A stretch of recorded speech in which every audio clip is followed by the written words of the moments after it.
Welcome to TAFIs.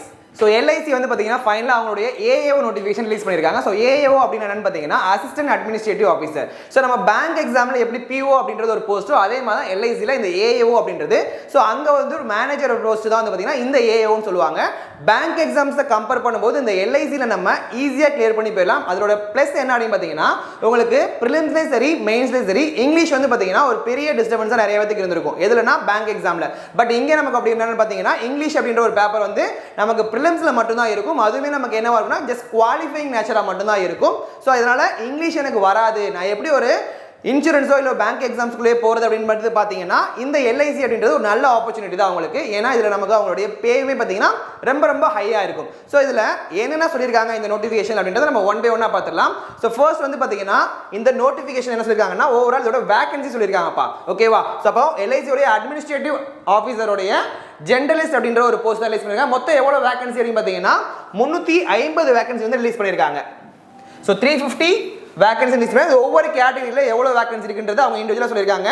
So SC கேண்டிடேட்ஸ்க்கு வந்து பார்த்தீங்கன்னா 51, ST கேண்டிடேட்ஸ்க்கு 22, OBCக்கு 88, EWS 38, UR அப்படின்றது பார்த்தீங்கன்னா 142. மொத்தம் வந்து பார்த்தீங்கன்னா 341 வேகன்சியும் 9 பேக்லாக் வேகன்சி சொல்லியிருக்காங்க. மொத்தமாக தான் எனக்கு எவ்வளோ 350 வேகன்சி சொல்லியிருக்காங்க. இதுக்கு அப்ளை பண்ணுற டேட் வந்து பார்த்தீங்கன்னா ஆகஸ்ட் 16, 2025 இருந்து எனக்கு செப்டம்பர் 8, 2025 என்ன பண்ணிக்கலாம் இந்த போஸ்ட்டுக்கு நான் அப்ளை பண்ணிக்கலாம். ஓகே, அதாவது 16, 8, 2025 இருந்து 8, 9, 2025 அப்ளை பண்ணிக்கலாம். இதுக்கான எக்ஸாமினுடைய ஹால் டிக்கெட் எப்போ ரிலீஸ் ஆகும்னா எனக்கு எக்ஸாம்ஸ்க்கு ஒரு 1 வீக் பிஃபோர் வந்து பார்த்தீங்கன்னா என்னுடைய ஹால் டிக்கெட் வந்து ரிலீஸ் ஆகும்னு சொல்லியிருக்காங்க. நெக்ஸ்ட் நம்ம இதில் ப்ரிலிம்ஸ் ப்ளஸ் மெயின்ஸ் உடைய டென்டேட்டிவ் டேட்டுமே சொல்லிட்டாங்க. ப்ரிலிம்ஸ்க்கான டேட் வந்து பார்த்தீங்கன்னா 10/3/2025, மெயின்ஸ்க்கான டேட் 8/11/2025. இதில் வந்து பார்த்தீங்கன்னா கண்டிப்பாக நம்மளோட எக்ஸாம் நடந்துடும் அப்படின்ற மாதிரி சொல்லியிருக்காங்க.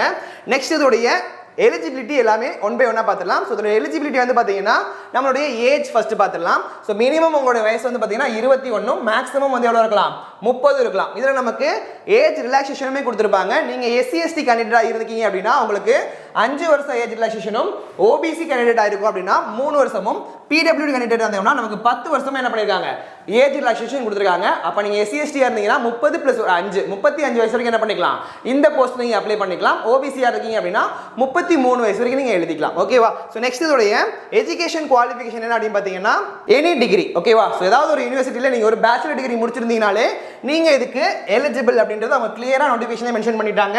நெக்ஸ்ட் இந்த போஸ்ட்டுக்கான சேலரி எவ்வளோ அப்படின்னு பார்த்தீங்கன்னா உங்களுடைய பேசிக் பேவே இதில் 88,635 சொல்லியிருக்காங்க. இது போக நமக்கு அடிஷனல் அலவன்ஸுமே இருக்கும். இதே நம்ம கிளியராக சொல்லிட்டாங்க.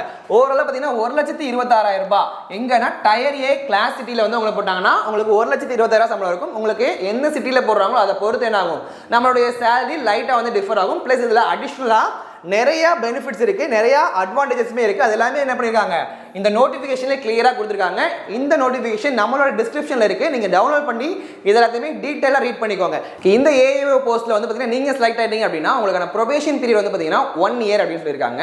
மேபி இந்த ப்ரொபேஷன் பீரியட் வந்து பாத்தீங்கன்னா அடிஷனலா ஒரு 1 இயர் எக்ஸ்டெண்ட் ஆகலாம். ஸோ ஓவராலா பாத்தீங்கன்னா ஒரு 2 இயர்ஸ் தான் இருக்கலாம் அப்படின்னு சொல்லியிருக்காங்க. நெக்ஸ்ட் வந்து பாத்தீங்கன்னா பாண்ட். ஸோ பாண்ட் எதுக்காக அப்படின்னு பண்றாங்கன்னு அப்படின்னு பாத்தீங்கன்னா ஓவராலா நம்ம ஒரு போஸ்ட்ல போய் செலக்ட் ஆகிட்டோம் அப்படின்னா இமீடியட்டா அந்த ஜாப்ல வந்து என்ன பண்ணிடக்கூடாது நம்ம வெளியில போயிடக்கூடாது அப்படின்றதுக்காக இந்த பாண்ட் அப்படின்ற ஒரு சிஸ்டம் கொண்டு வந்திருக்காங்க. ஸோ 1 இயர் நீங்க ஒர்க் பண்ணல அப்படின்னா நீங்க எவ்வளவு பெனால்ட்டியா பே பண்ணணும்னா ஒரு 5 lakh ரூபி வந்து பாத்தீங்கன்னா பெனால்ட்டியா பே பண்ணணும் அப்படின்னு சொல்லியிருக்காங்க. நெக்ஸ்ட் இதோடைய எக்ஸாம் ஃபீஸ். ஸோ நீங்கள் SC ST and then PWD கேண்டிடேட்டாக இருக்கீங்க அப்படின்னா 85 ரூபாய் வந்து பார்த்தீங்கன்னா ஃபீஸ் இருக்காங்க.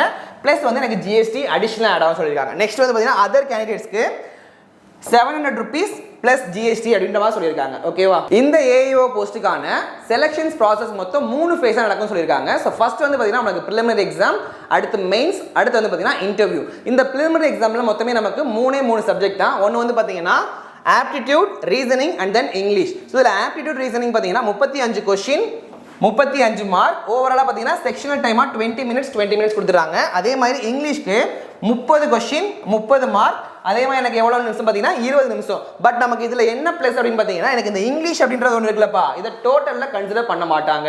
ஏன்னா எனக்கு ஓவராலாக எனக்கு மேக்ஸ் ப்ளஸ் ரீசனிங் மார்க் மட்டும் தான் கன்சிடர் பண்ணி என்ன பண்ணியிருக்காங்க இங்கே 70 மார்க் கொடுத்துருக்காங்க. அப்போ நான் 70 மார்க்குக்கு மினிமம் ஒரு 55+ எடுத்திருந்தாலே போதும், நான் ஈஸியாக என்ன பண்ணிடலாம் ப்ரிலிம்ஸ் எக்ஸாம்ஸ் கிளியர் பண்ணிடலாம். எனக்கு ஓவரால் டோட்டலே எனக்கு ப்ரிலிம்ஸில் 70 மார்க்குக்கு தான் என்னோட கட் ஆஃப் ரிலீஸ் பண்ணுவாங்க. அப்படின்றப்ப எனக்கு இங்கிலீஷ்ன்றது ஜஸ்ட் குவாலிஃபைங் நேச்சராக மட்டும்தான் இருக்க போகுது. அப்படின்றப்ப நான் இங்கிலீஷில் மினிமம் எவ்வளோ மார்க் எடுத்தால் போதுன்னா 10 மார்க் எடுத்தாலே போதும். மினிமம் 10 மார்க் எனக்கு குவாலிஃபைங் நேச்சர் தான், ஓகேவா? அப்படின்ற 10 மார்க் எடுத்துட்டோம்னா ரிமைனிங் சப்ஜெக்ட்ல நம்ம ஹையரா எடுத்துக்கிட்டாலே போதும் இல்ல.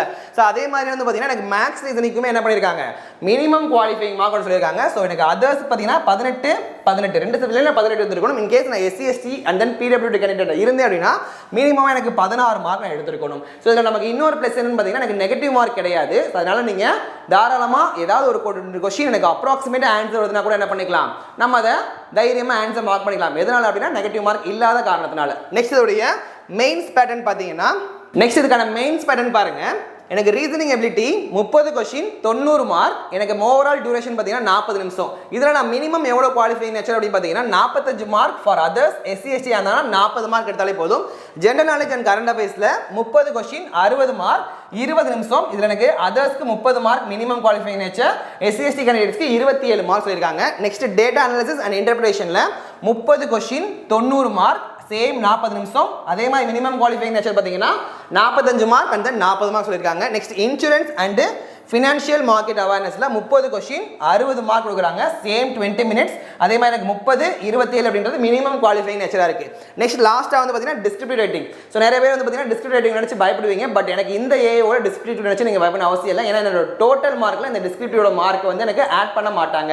இதுவுமே எனக்கு என்னென்னு பார்த்தீங்கன்னா குவாலிஃபைங் நேச்சர் தான். நான் வந்து எஸ்சி எஸ்டி கேண்டிடேட் இருந்தால் 9 மார்க்கும், அதர்ஸ்ல இருந்தீங்கன்னா மினிமம் 10 மார்க் எடுத்தாலே போதும். நான் இந்த டிஸ்கிரிப்டிவ் நான் குவாலிஃபை ஆயிடுவேன். டோட்டல் அப்படின்றது பார்த்தீங்கன்னா எனக்கு அந்த 300 மார்க்கில் தான் என்ன பண்ணுவாங்க, என்னுடைய டோட்டல் கட் ஆஃப் வந்து எனக்கு டிசைட் பண்ணுவாங்க. ஸோ இதுக்கு அடுத்து வந்து பார்த்தீங்கன்னா நமக்கு இன்டர்வியூ மட்டும் இருக்கும். ஸோ ஒன்ஸ் அந்த இன்டர்வியூ முடிச்சிட்டோம் அப்படின்னா அடுத்து நமக்கு டேட்டா என்ன பண்ணுவாங்கன்னா போஸ்டிங் தான் போடுவாங்க. இந்த போஸ்ட்டுக்கு நீங்கள் அப்ளை பண்ணணும் அப்படின்னா த்ரூ ஆன்லைன் மூலமாக தான் நம்ம அப்ளை பண்ண முடியும். ஸோ இதுக்கான அப்ளை பண்ணுறதுக்கான டேட் அவங்களே கிளியராக சொல்லிட்டாங்க. 16/8/2025 இருந்து 8/9/2025 வரைக்கும். இதுக்கு அப்ளை பண்ணுறதுக்கு நமக்கு என்னென்ன டாக்குமெண்ட் வேணும் அப்படின்னு பார்த்தீங்கன்னா உங்களுடைய ஃபோட்டோகிராஃப், ஒரு பாஸ்போர்ட் சைஸ் ஃபோட்டோ இருக்கணும். உங்களுடைய சிக்னேச்சர், அதுவும் பிளாக் இங்க்ல சைன் பண்ணியிருக்கணும். அதோடைய scanned copy. Next left thumb impression, அது வந்து ஒரு ஒயிட் ஷீட்டில் பிளாக் ஆர் ப்ளூ இங்க்ல வந்து பார்த்தீங்கன்னா நம்மளுடைய தம்ப் இம்ப்ரெஷன் இருக்கணும். நெக்ஸ்ட் நம்மளுடைய ஹேண்ட் டிக்ளரேஷன், அதுக்கான ஃபார்மேட் இவங்களே கொடுத்துட்டாங்க. ஸோ இதுதான் அதுக்கான ஃபார்மேட். இந்த ஃபார்மேட்டில் என்ன பண்ணுங்க, இந்த டேஷுக்கு பதிலாக உங்களுடைய நேம் மட்டும் ஃபில் பண்ணி இதை ஒரு ஸ்கேன்டு காப்பியை எடுத்து நம்ம ஜஸ்ட் அதில் அப்லோட் பண்ணுற மாதிரி இருக்கும். இது வந்து நம்ம எப்படி அப்ளை பண்ணலாம் அப்படின்னு கேட்டிங்கன்னா ஆன்லைன் மூலமாக சொல்லியிருக்கணும். இதுக்கான வெப்சைட் நேம் என்ன அப்படின்னு பார்த்தீங்கன்னா www.licindia.in. இதுக்கான அப்ளை பண்ணுற லிங்க் வந்து பார்த்தீங்கன்னா நம்ம டிஸ்கிரிப்ஷனில் இருக்குது. நீங்கள் அப்ளை பண்ண போகிறீங்க அப்படின்னா டிஸ்கிரிப்ஷன் லிங்க் கிளிக் பண்ணி ஜஸ்ட் அப்ளை பண்ணிக்கோங்க. நம்ம டேப் வைஸில் பேங்கிங் அண்ட் இன்சூரன்ஸ்க்கான ஆஃப்லைன் ரெகுலர் பேட்சுக்கான அட்மிஷன்ஸ் போயிட்டு இருக்கு. இந்த பேட்ச்ல நீங்க ஜாயின் பண்ணணும் அப்படின்னா 8438219900 அப்படின்ற நம்பருக்கு கால் பண்ணி உங்களுடைய சீட்ஸை புக் பண்ணிக்கோங்க. தேங்க்யூ.